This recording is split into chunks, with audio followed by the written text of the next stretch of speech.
parte teórica. As proteínas são substâncias nitrogenadas complexas sintetizadas por apenas 20 aminoácidos.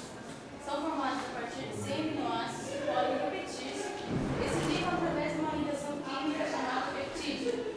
Sua estrutura química é formada por carbono, hidrogênio, nitrogênio, oxigênio e quase todas apresentam enxofre. Algumas apresentam elementos adicionais como fósforo, ferro, zinco e cobre. Na cadeia lateral é que os aminoácidos são diferenciados entre si. Então, as proteínas são grandes moléculas formadas pela união de moléculas menores. E essas moléculas são chamadas aminoácidos. Como eles se dividem? Em aminoácidos essenciais, que são aqueles que a gente adquire através da alimentação. Valina, lisina, treonina, leucina, isoleucina, triptofano, fenilalanina e metionina. E os aminoácidos não essenciais são aqueles que o próprio organismo produz, sintetiza em quantidades adequadas para exercer as funções básicas, né? As funções normais. São eles alanina, asparagina, aspartato, glutamato, arginina, glutamina, glicina, prolina, tirosina, cisteína e serina. As funções das proteínas. Elas constroem novos tecidos, preparam proteínas corpóreas gastas do sistema do organismo e também de modificação natural do metabolismo do organismo. Exercem funções específicas sobre órgãos ou estrutura do organismo, que são os hormônios. E também fornecem fonte de calor e energia, fornecem rápido miligramas e desenvolvimento para diversos fluidos e secreções corpóreas insertos no leite, no esperma e no útero. E também catalisam reações químicas, as enzimas e defendem o organismo contra próprios estragos. As fontes alimentares são de origem animal e vegetal. As de origem animal são as carnes de mamíferos, aves e pescados, ovos, leites e derivados. Da origem vegetal são as leguminosas secas, como feijões, ervilha, lentilha, grão de milho, e cereais integrais, como milho e trigo. A albumina. A albumina é uma proteína de alto valor biológico presente principalmente na cara do ovo, no leite e no sangue. É frequentemente usada por praticantes de musculação como uma fonte proteica, que ela tem um baixo custo e uma boa qualidade. A principal proteína do plasma sanguíneo é sintetizada no fígado pelos hepatócitos. Proteínas do leite. As proteínas do leite são de fácil digestão. Além disso, elas são de elevado valor biológico, contêm os aminoácidos essenciais em quantidade e proporção adequada. As principais proteínas do leite são a caseína. A caseína, ela é responsável pela coloração do leite junto com a gordura e também é ela que impede a coagulação do leite. A lactoglobulina, a função dela é desconhecida.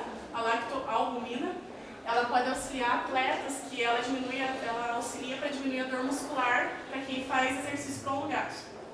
Os 5 tipos de caseínas, fosfoproteínas, representam 80% das proteínas do leite. O restante é constituído pela lactoglobulina e a lactoalbumina, com 16% e 4% do total das proteínas, respectivamente.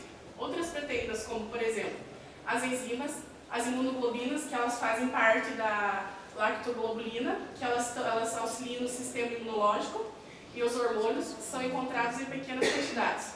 Tanto a lactoglobulina como a lactoalbumina são nutricionalmente melhores que a caseína, devido ao maior conteúdo de aminoácidos essenciais, como lisina, metionina e triptofano. Então, as necessidades diárias das proteínas, ela varia entre 0,8 a 1 grama por quilo de peso, ou de 10 a 15% da ingestão diária de nutrientes, né? E assim, a falta de proteínas, ela pode trazer consequências, como problemas hormonais, pelas proteínas ajudarem a construir os hormônios, né, formar os hormônios, problemas estruturais também, doenças geradas pela baixa imunidade, principalmente no sistema cardíaco, no respiratório, no renal e também problemas hormonais, como eu já falei, né? E assim, na construção, ela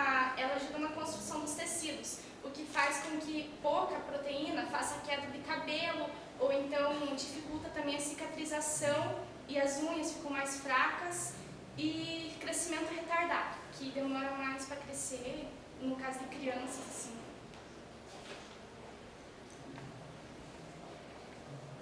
Então, o balanço nitrogenado nada mais é do que a diferença de proteína quando você ingere e quando você excreta o nitrogênio da proteína. Então, o balanço nitrogenado equilibrado é quando a quantidade de nitrogênio que você absorve é a mesma que você excreta. Isso é comum em adultos com massa magra normal, com músculos normais. O balanço nitrogenado negativo é quando a quantidade de nitrogênio que você ingere da proteína é menor que aquela que você excreta.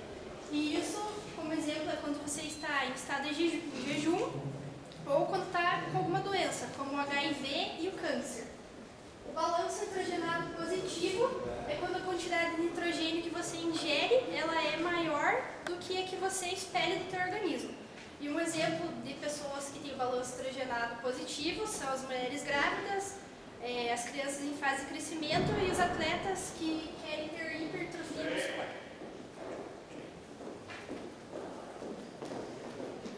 Fala sobre a digestão, absorção e metabolismo.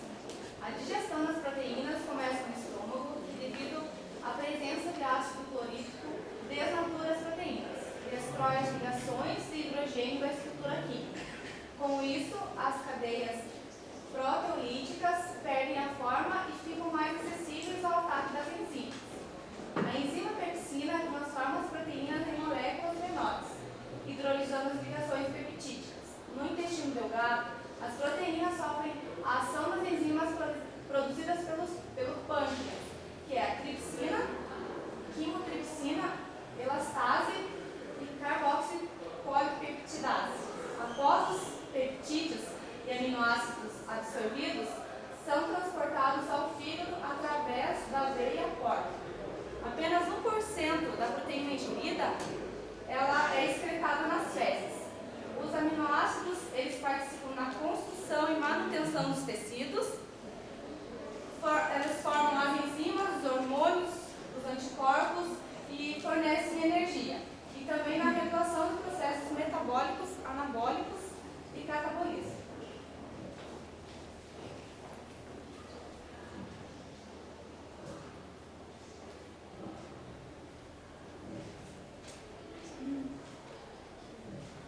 Então, eu pesquisei algumas curiosidades sobre as proteínas. Se tiver alguma coisa errada, a professora corrige. Eu peguei da internet. Você sabia, se você queimar seu cabelo ou pelos do corpo, vai sentir um cheiro ruim.